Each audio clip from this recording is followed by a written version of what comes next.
I donated my kidney to my son. That's what any parent would do for their child, right? But I never imagined the secret behind it was a plan carefully constructed over months. 3 days after surgery, he showed up with a stack of papers, evicting me from my own home. The emotional pain cut deeper than any surgical wound. Suddenly, a doctor burst into the room with fury written across her face and said something that made my son's face go white. What she revealed next would destroy everything I thought I knew about my family and save me from a betrayal I never saw coming. Before I tell you what the doctor said, drop a comment. Would you ever donate an organ to your child? I need to know I'm not the only fool who trusted blindly. I woke up to the sound of machines beeping. For a moment I didn't know where I was. The ceiling above me was white and stained. Fluorescent lights buzzed. Everything smelled sharp and chemical like bleach mixed with metal. It burned my throat.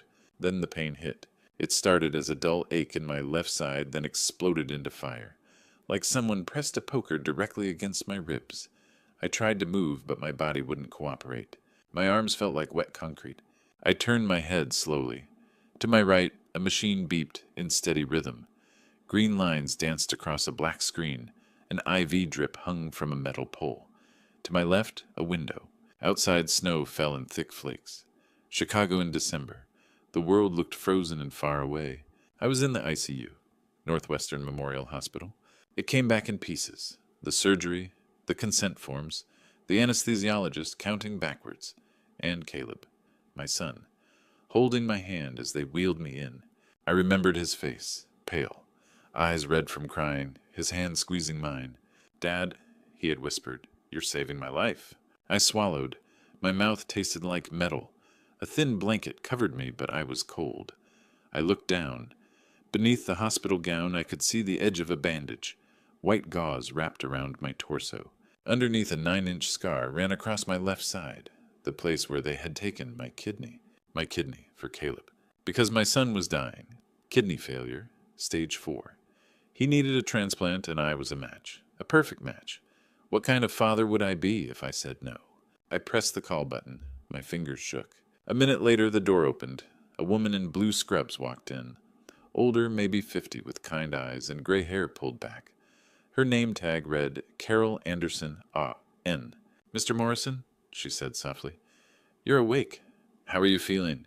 "Like someone cut me open," I said. My voice came out rough. She smiled, but it didn't reach her eyes. "That's normal. You just came out of surgery yesterday. The pain will get better." Yesterday, I had lost a whole day. "Where's Caleb?" I asked. "Where's my son?" Something flickered across her face, just for a second. Then it was gone. "Your son is recovering on another floor, Mr. Morrison," she said. She checked the IV, adjusted the blanket. She wouldn't look at me. "He's doing fine. Can I see him?" "Not yet. You need to rest." I nodded. That made sense. We had both just had major surgery. Of course they would keep us separate for now. Caleb was okay. That was all that mattered. I thought about the last 5 years. How empty the house had felt after Penelope passed away. How quiet. I had called Caleb so many times. But he was always busy. Always somewhere else. Until 2 weeks ago, when he showed up at my door, pale and shaking, telling me he was sick, that he needed me. And I had said yes, without hesitation, because that's what fathers do. I looked down at the bandage, at the place where part of me was missing. It hurt, but it was worth it. My son would live. That was all that mattered.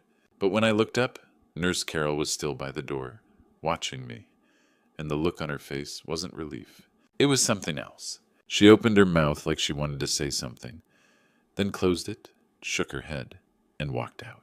I stared at the closed door. Something felt wrong. The way she looked at me, like she knew something I didn't, like she pitied me.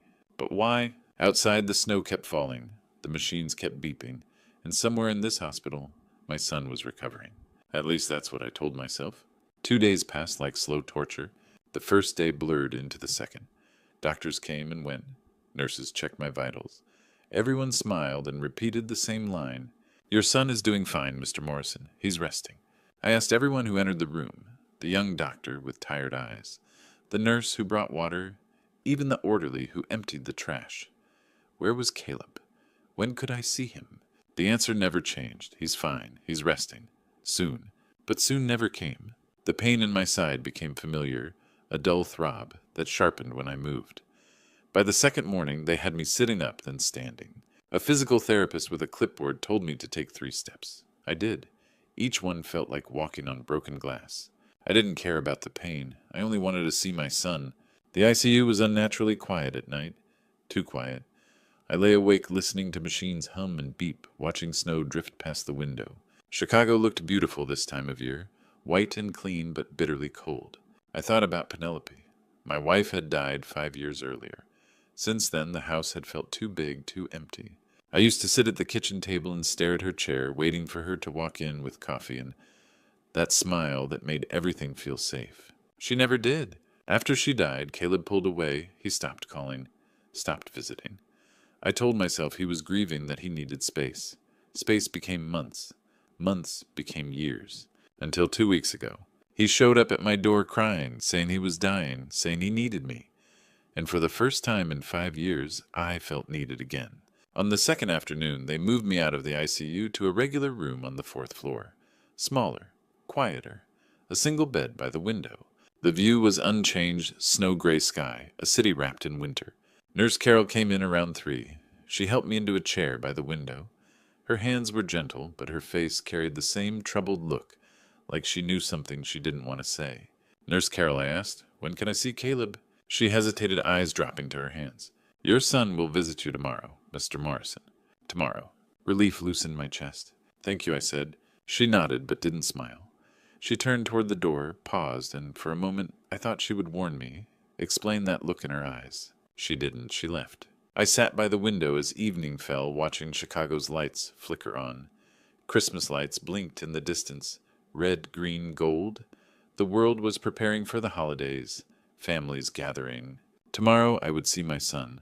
Tomorrow I would hold him and tell him I loved him, tell him it was all worth it. I smiled for the first time since waking up. Tomorrow. I had no idea tomorrow would destroy everything. The third day arrived with gray skies and heavy snow. I had been awake since dawn, watching the window, waiting. The nurses brought breakfast, but I couldn't eat. My stomach was tied in knots, not from pain, from anticipation. Today I would see Caleb. I sat in the chair by the window, hands folded in my lap. I had practiced what I would say. How I would tell him the pain didn't matter, that I would do it again in a heartbeat, because that's what fathers do. The clock on the wall ticked past 10, then 11, then noon. Finally, just after 12, the door opened, and Caleb walked in. For a second, my heart lifted. I tried to stand, reaching for him. Caleb, but he didn't move toward me. He stood in the doorway, hands in the pockets of a crisp black suit. His hair was styled. His shoes were polished. He looked like he was heading to a business meeting, not like someone who had just survived major surgery. I looked at his torso, his chest, his side, waiting to see the bandage. There was nothing. Where's your bandage? I asked. He didn't answer, just looked at me with eyes that were cold, empty. Then I saw them. 2 people stepped into the room behind him. A woman in a dark suit, late 30s, carrying a black leather briefcase, and a younger woman with blonde hair scrolling on her phone. Caleb, I said slowly, who are these people? The woman in the suit stepped forward. Her smile was professional, sharp.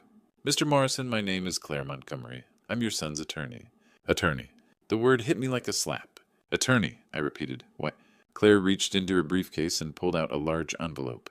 She placed it on the bed beside me. This is an eviction notice, Mr. Morrison. I stared at the envelope, then at her, then at Caleb. I don't understand. You signed ownership of your home over to your son before the surgery, Claire said calmly. The property now belongs to him. The words didn't make sense. No, I said. Those were medical consent forms. Read the fine print, Dad, Caleb said. His voice was flat, emotionless. I looked down at the envelope. My hands were shaking so hard I couldn't open it.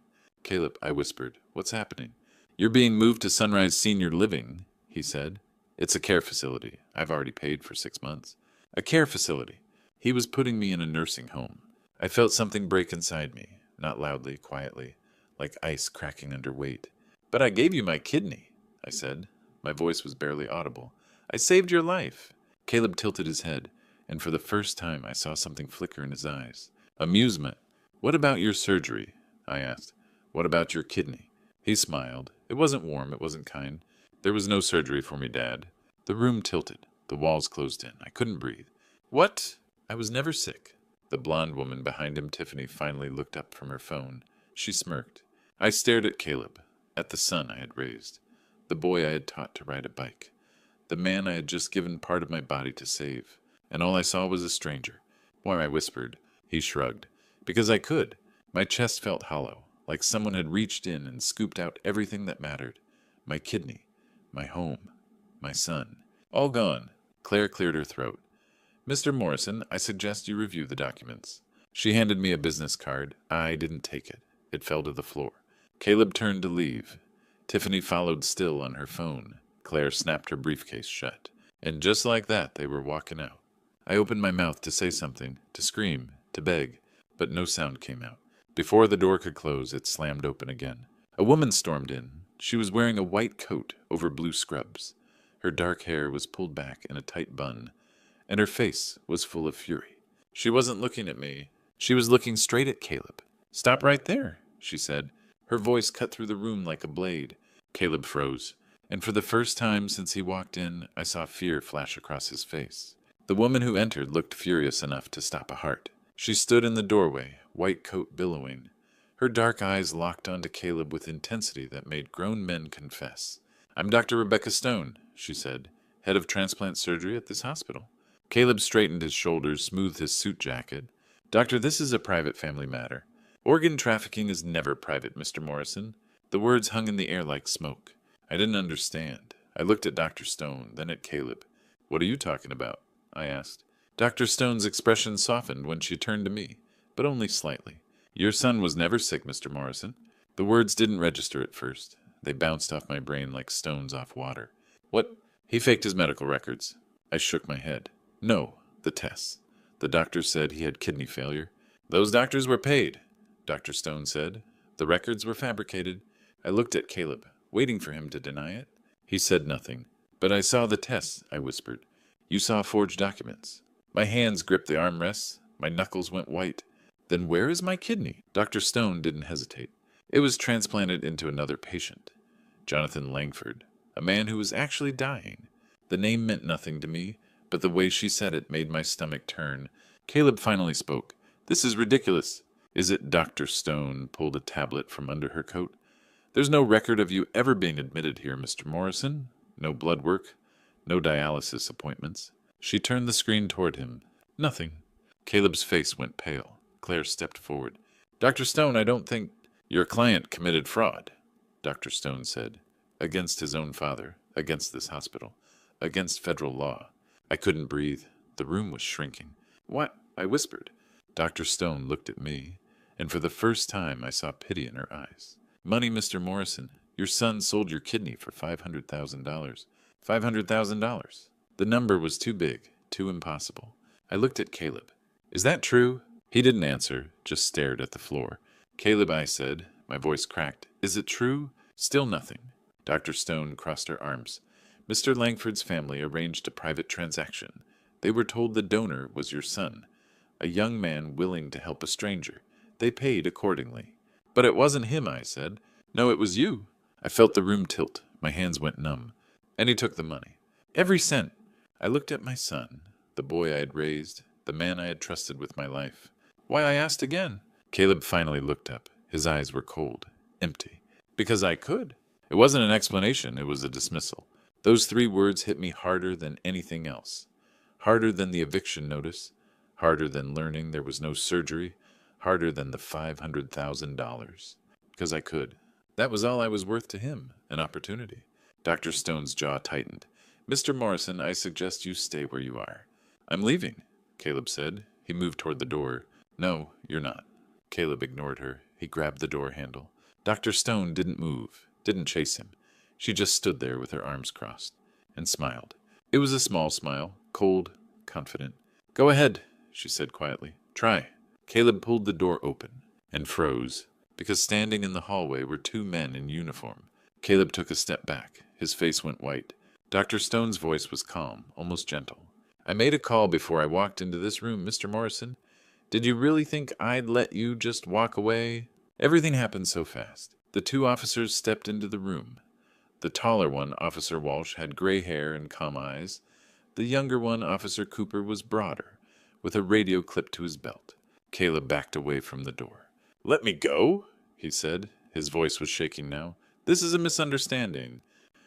"Caleb Morrison," Officer Walsh said. His tone was professional, final. "You're under arrest." Officer Cooper stepped forward. He pulled out a pair of restraints. "Turn around, sir." Caleb looked at Claire, at Tiffany, at Dr. Stone, looking for help, for a way out. There was none. "Turn around," Officer Cooper repeated. Caleb did. Slowly. His hands shook as they were pulled behind his back. I heard the click of metal, saw the restraints close around his wrists. He turned his head, looked at me. "Dad," he said, his voice cracked. "I can explain." I looked at him, at the son I had raised, at the man who had just sold my kidney for $500,000, and I turned away. I didn't say a word. I just looked out the window, at the snow falling on Chicago, at the world moving on without me. Officer Walsh took Caleb by the arm, led him toward the door. Tiffany followed, still scrolling on her phone. Claire snapped her briefcase shut and walked out behind them. And just like that, they were gone. The door closed. The room went silent. I sat there, staring at the empty space where my son had stood. Dr. Stone pulled a chair over and sat down beside me.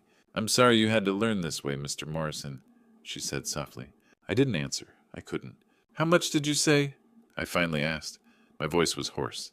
$500,000. I nodded slowly, like the number made sense, like anything made sense. Dr. Stone was quiet for a moment. Then she spoke again. "Mr. Langford doesn't know the full truth yet, but he will, and I believe he'll want to meet you." "I don't want to meet anyone," I said. She reached into her coat and pulled out a card.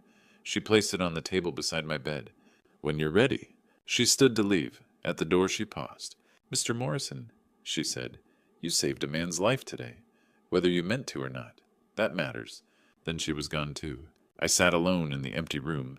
The machines beeped. The snow fell. And somewhere in this city, my son was being taken away. I looked at the door, at the space where Caleb had stood, and I realized something. I had lost him long before today, long before the surgery, long before he showed up crying at my door 2 weeks ago.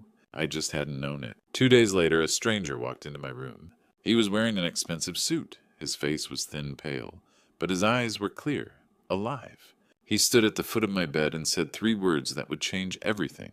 "You saved me." I knew who he was before he even spoke. Everyone in Chicago knew Jonathan Langford, tech billionaire, philanthropist, the man whose company employed half the city, and the man who now had my kidney. He looked thinner than in the photographs. His face was pale, his movements careful, but his eyes were sharp and sincere. Behind him stood a younger man in a dark coat, Walter Mason. I would learn later, quiet and watchful. "Mr. Morrison," Jonathan said, "may I sit?" I nodded. He lowered himself slowly into the chair beside my bed, moving like someone who understood pain. For a moment, neither of us spoke. "I thought the donor was your son," Jonathan said finally, "a young man who wanted to help anonymously." I looked away. My son only wanted to help himself. Jonathan's expression didn't change, but something flickered in his eyes. When Dr. Stone told me the truth, I was horrified. Silence settled between us. Outside, the snow had stopped. The sky was pale and clear. "I've been sick for 2 years," Jonathan said quietly. "My grandchildren thought I was dying. My doctors said I had months, maybe less." He paused. "You saved my life, Mr. Morrison, whether you meant to or not." "I didn't mean to save anyone," I said. "But you did?" I didn't know what to say to that. Jonathan leaned forward slightly.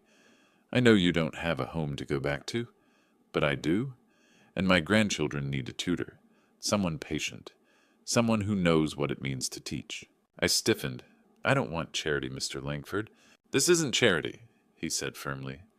"This is gratitude, and maybe a second chance, for both of us." I studied him. This man didn't owe me anything. I hadn't chosen to save him. I'd been lied to, manipulated, used. But here he sat, offering me something I hadn't even known I needed. A place, a purpose. Walter stepped forward and placed a business card on the table beside my bed. "When you're ready, Mr. Morrison." Jonathan stood slowly, wincing slightly. "Think about it. You don't have to decide today. But I think we both knew I already had."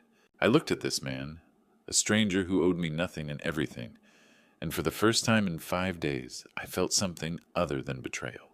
I felt possibility. "I'll think about it," I said. Jonathan smiled. "That's all I ask." He left quietly, Walter following behind. The room felt warmer somehow, brighter. I picked up the business card. It was simple, elegant, just a name, a number, and an address on the shore of Lake Michigan. I didn't know it then, but that decision would save me. Not from poverty, but from loneliness. 2 weeks later, I was living in a house that wasn't mine, recovering from surgery that saved a stranger. The Langford estate sat along the Gold Coast with windows that looked out over Lake Michigan. The water was gray and restless, still half frozen. I spent most mornings walking slowly through the gardens, testing my strength, feeling the scar pull with every step. That afternoon, Walter found me by the window. "Detective Brooks is here to see you, Mr. Morrison." I nodded. I'd been expecting this. Samuel Brooks was in his 50s, with gray hair and tired eyes.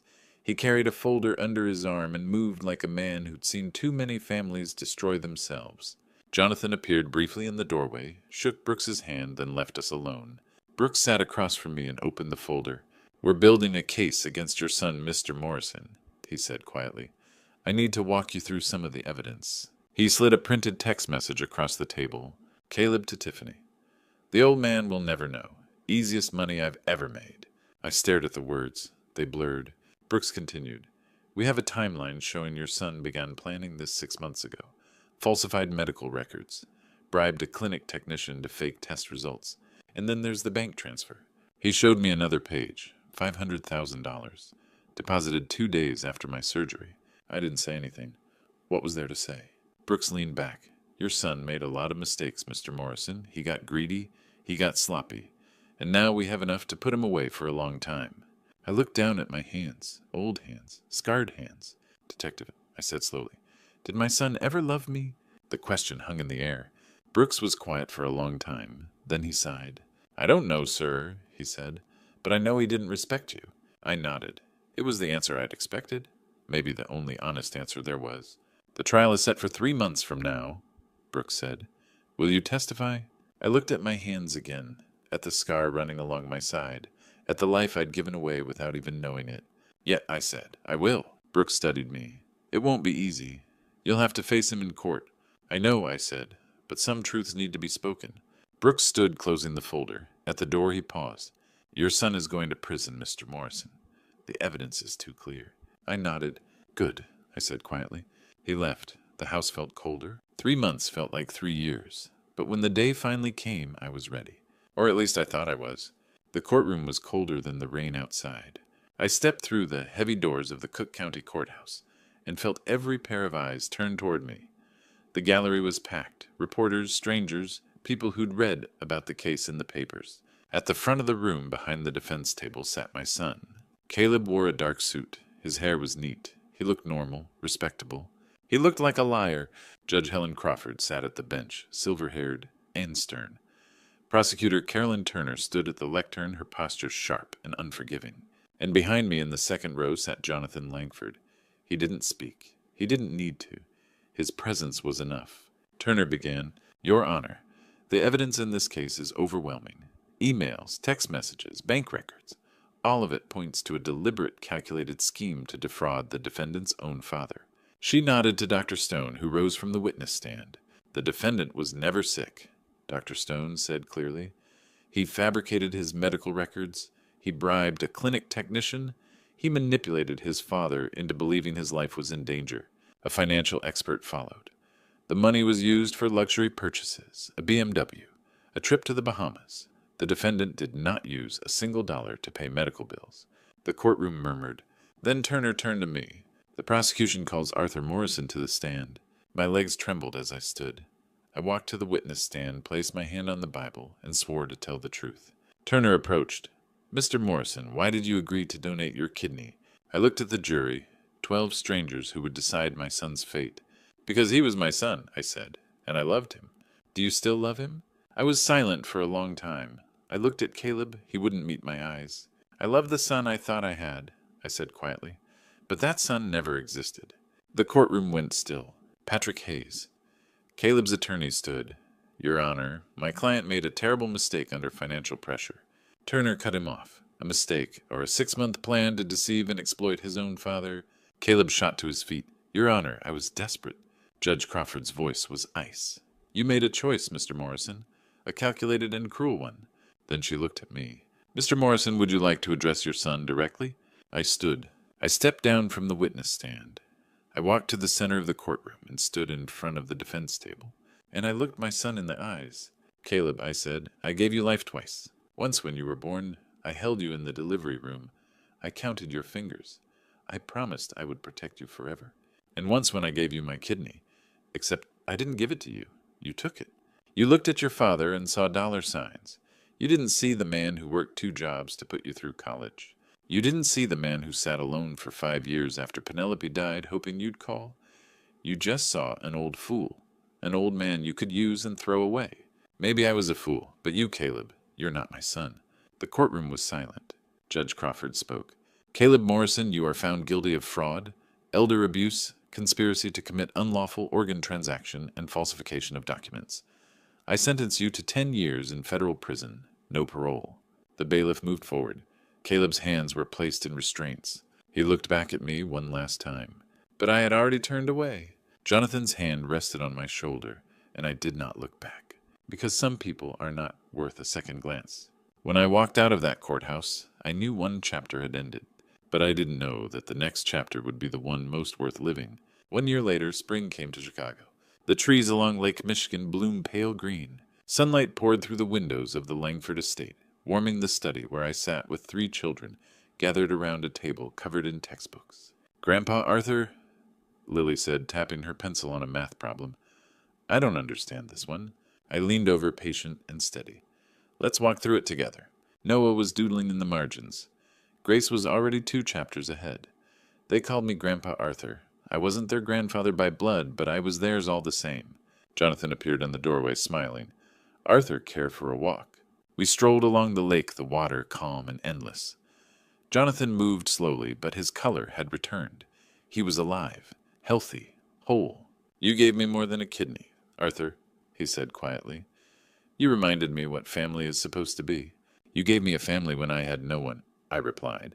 When we returned, there was a letter waiting for me on the hall table. I recognized the name on the envelope immediately. Caleb Morrison.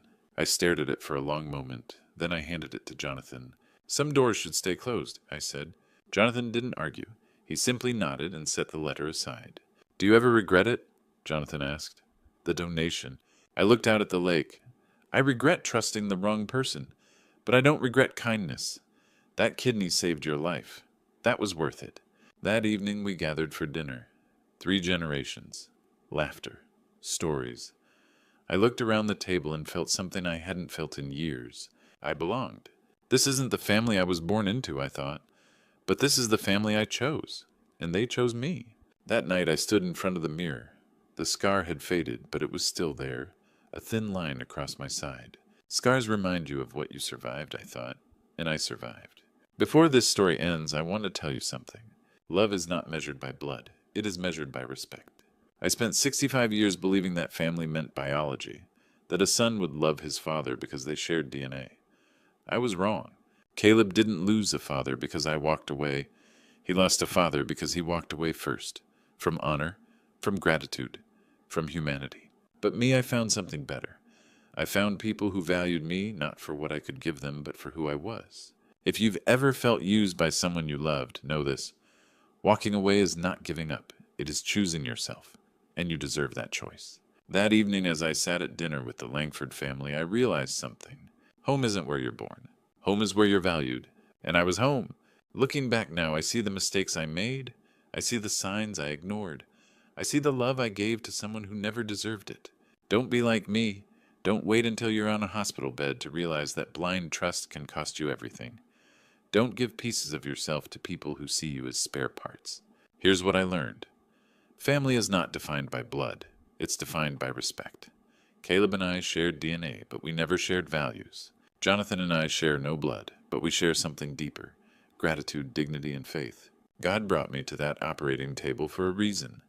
Not to save my son, but to save a man who would remind me what family truly means. God allowed me to lose everything so I could find what I'd been missing, all along, a place where I belong. And when I thought I had nothing left, God gave me 3 grandchildren who call me Grandpa Arthur, not because they have to, but because they want to. Grandpa stories like mine aren't rare. Every day elders are used, discarded, and forgotten by the very people they sacrificed for. But Grandpa stories can also be stories of redemption. Stories where the broken find strength. Stories where God turns betrayal into blessing. If you're watching this and you've been betrayed by family, know this: you are not alone. God sees you. And walking away from toxicity is not abandonment, it's survival. Don't be like me. Don't wait for a scar to teach you what words should have. Protect your heart, set boundaries. And remember, the people who truly love you will never make you feel like a transaction. These grandpa stories teach us that it's never too late to start over. It's never too late to choose yourself. And it's never too late to find the family you were meant to have. God didn't waste my pain. He used it to lead me home. If this grandpa story has touched your heart, please leave a comment below. Tell me, have you ever had to walk away from someone you loved? How did you rebuild? Share this story with someone who needs to hear that they are valued. And if you believe in second chances, subscribe to this channel. Let's build a community where kindness wins and the broken become whole. Thank you for listening, and may God bless you on your own journey home.